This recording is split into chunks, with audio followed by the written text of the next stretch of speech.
Good afternoon, Miss Jodeline. Good afternoon, ma'am. Okay, Miss Jodeline, can you tell me about yourself?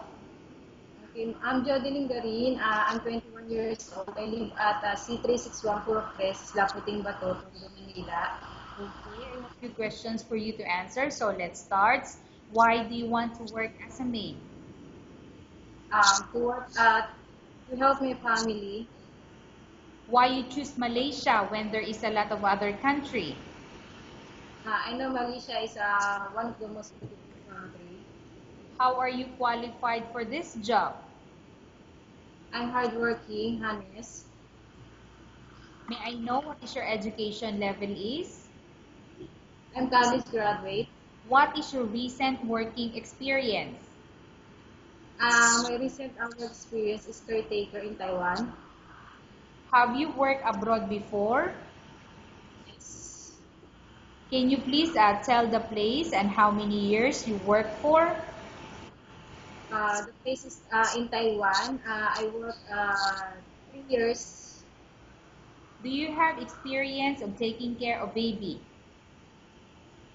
Yes, ma'am. I'm my grandchild. Okay, so how old is the baby of your friend? 1 year old and 6 year old. 1 year old and 6 years old. What about elder or older people? Do you have the experience? Yes, in Taiwan. The first is 92 years old. The second is 80. The third is 65. Okay. Do you have any other special skills? Special is cooking, sewing, household activities, and then taking care of elderly. Okay. Are you willing to learn new skills? Yes, ma'am, I'm willing. Are you willing to work with a family where the mother-in-law or any relatives stay together? Yes, ma'am, I'm willing. Currently, are you still working? Now, I'm not working. Okay. Do you know how to cook? Yes, ma'am. What sort of food can you cook? Filipino food and some Chinese food. Okay. Can you tell me what are those Chinese food that you can cook? Chinese food like biko, and then the simple sauté of vegetable, and then here in sinigang, they call the sinigang here in Philippines.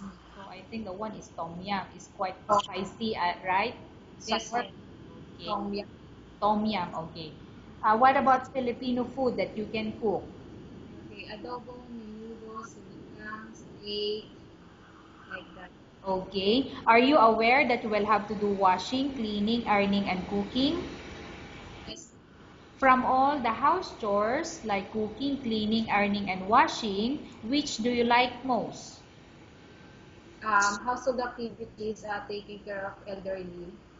Okay. You are not allowed to use handphone during working hours. Yes. You are only allowed to use handphone after you finish all the works and when going to bed. Yes.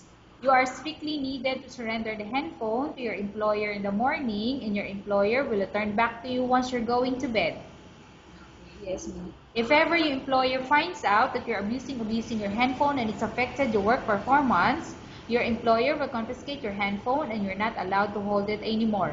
Instead, your employer will allow you to call to your family 3 times in a month.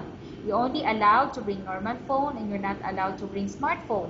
Are you agreed for the terms and condition? Yes, I agree.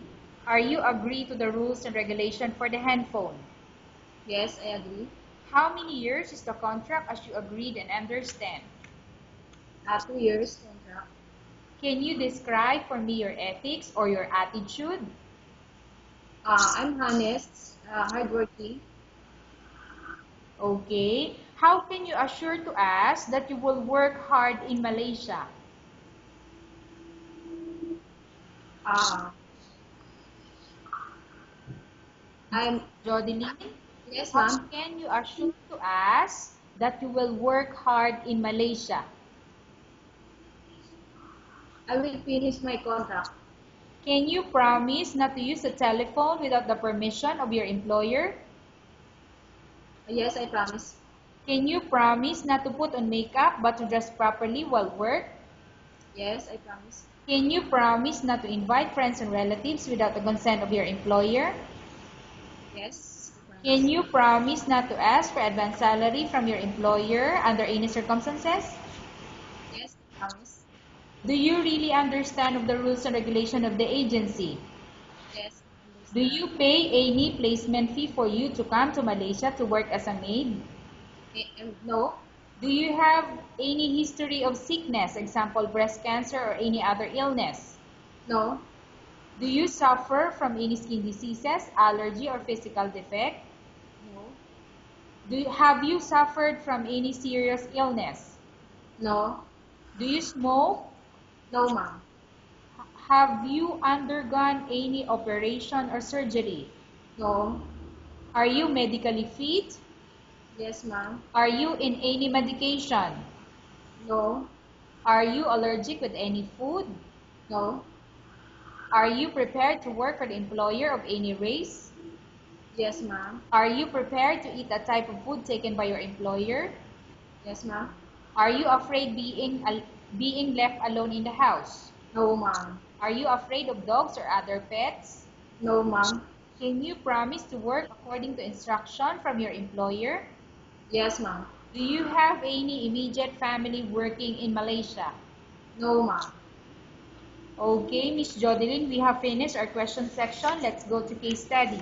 I have a case study for you and want you to answer me truthfully. Upon arrival in Malaysia within 6 months, if ever any of your family members pass away, what will you do? Will you continue to work till finish your contract or you will go back?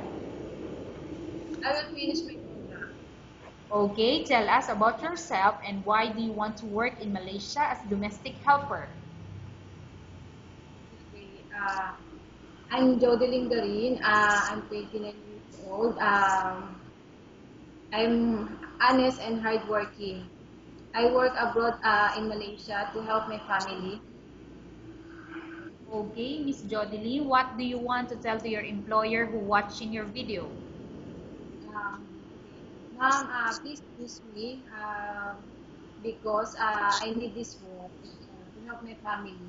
Okay, And thank you.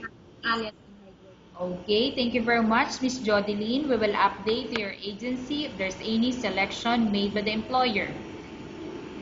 Thank you, ma'am. Okay, for